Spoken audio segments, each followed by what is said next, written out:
लगने लगते हैं तो हमारा दिल किसी ऐसी जगह की तलाश करता है जहाँ सुकून हो, जहाँ हवाओं में एक खामोश संगीत हो। और जब सुकून की बात आती है तो हमारे जहन में सबसे पहला नाम आता है शिमला। लेकिन शिमला सिर्फ मॉल रोड या रिस तक सीमित नहीं है। शिमला का असली दिल, उसकी असली आत्मा बसती है वहाँ के शांत और हरे भरे नेचर पार्कों में। आज मैं आपको शब्दों के माध्यम से शिमला के उसी खूबसूरत और मंत्रमुग्ध कर देने वाले नेचर पार्क की सैर पर ले जाने आया हूँ। प्रकृति का सजीव स्वर्ग। जरा कल्पना कीजिए, आप देवदार और पाइन के ऊंचे ऊंचे घने पेड़ों के बीच से गुजर रहे हैं। सुबह की ताजी धूप इन पत्तियों से छनकर जमीन पर सोने की बूंदों की तरह बिखरी हुई है। ठंडी मखमली हवा आपके चेहरे को छूती है और आपके भीतर की सारी थकान एक पल में गायब हो जाती है। यही जादू है शिमला के नेचर पार्क का। चाहे हम कुफरी के प्रसिद्ध हिमालयन नेचर पार्क की बात करें या शिमला के water catchment wild life sanctuary की, ये जगह सिर्फ घूमने की जगह नहीं है, बल्कि प्रकृति की खुली हुई जीती जागती किताब है। यहाँ पहुंचकर ऐसा लगता है जैसे समय ठहर गया हो। जीव जंतुओं और वनस्पतियों का अनूठा संगम। ये नेचर पार्क न केवल इंसानों को सुकून देता है, बल्कि ये कई दुर्लभ जीव जंतुओं का सुरक्षित घर भी है। यहाँ आपको पहाड़ों की शान कहे जाने वाले बर्फानी तेंदुए, स्नो लेपर्ड्स, शर्मीली कस्तूरी मृग, मस्क डियर और भूरे भालू देखने को मिल सकते हैं। जब आप यहाँ के रास्तों पर चलते हैं तो पेड़ों की डालियों से रंग बिरंगे और चहकते हुए पक्षी जैसे मोनाल, जो हिमाचल का गौरव है, और वेस्टर्न ट्रेगोपान अपनी सुरीली आवाजों से आपका स्वागत करते हैं। ऐसा लगता है मानो प्रकृति खुद आपके स्वागत में कोई मधुर धुन बजा रही हो।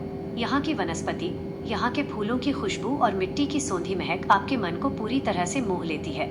यहाँ का हर कोना, हर पत्ता और हर मोड़ एक नई कहानी कहता है। एक गहरा संदेश। मेरे दोस्तों, शिमला का ये नेचर पार्क हमें सिर्फ सुंदरता ही नहीं दिखाता, बल्कि एक बहुत बड़ा सबक भी देता है। ये हमें याद दिलाता है कि विकास की इस अंधी दौड़ में हमें अपनी जड़ों को, अपनी प्रकृति को नहीं भूलना चाहिए। ये पार्क हमें सिखाता है कि मौन में कितनी ताकत होती है और प्रकृति के साथ तालमेल बिठाकर जीना कितना जरूरी है। जब सैलानी यहाँ आते हैं तो वे केवल तस्वीरें लेकर नहीं जाते, बल्कि अपने साथ एक अंतहीन शांति और जीवन जीने की एक नई ऊर्जा लेकर लौटते हैं। निष्कर्ष। अंत में मैं बस इतना ही कहना चाहूँगा कि अगर आप जिंदगी को करीब से महसूस करना चाहते हैं, अगर आप अपनी आत्मा को तरोताज़ा करना चाहते हैं, तो शिमला के इन नेचर पार्कों की गोद में कुछ वक्त जरूर बिताएं। वहाँ की हवाओं को खुद से बातें करने दें, वहाँ के पेड़ों की सरसराहट को सुने। यकीन मानिए, आप खुद को एक बिल्कुल नए और शांत रूप में पाएंगे। आइए हम सब मिलकर यह संकल्प लें कि प्रकृति के इस अनमोल तोहफे को संजोकर रखेंगे, इसे स्वच्छ रखेंगे, ताकि हमारी आने वाली पीढ़ियां भी इस स्वर्ग का आनंद ले सकें। चलो उठो, इस कंक्रीट के शहर से थोड़ा दूर चलें, शिमला के उन शांत रास्तों पर प्रकृति के नूर में चलें। धन्यवाद है, बल्कि ये कुदरत की बनाई हुई एक जीती जागती पेंटिंग है। यहाँ की सुबह देखना अपने आप में एक रूहानी अनुभव है।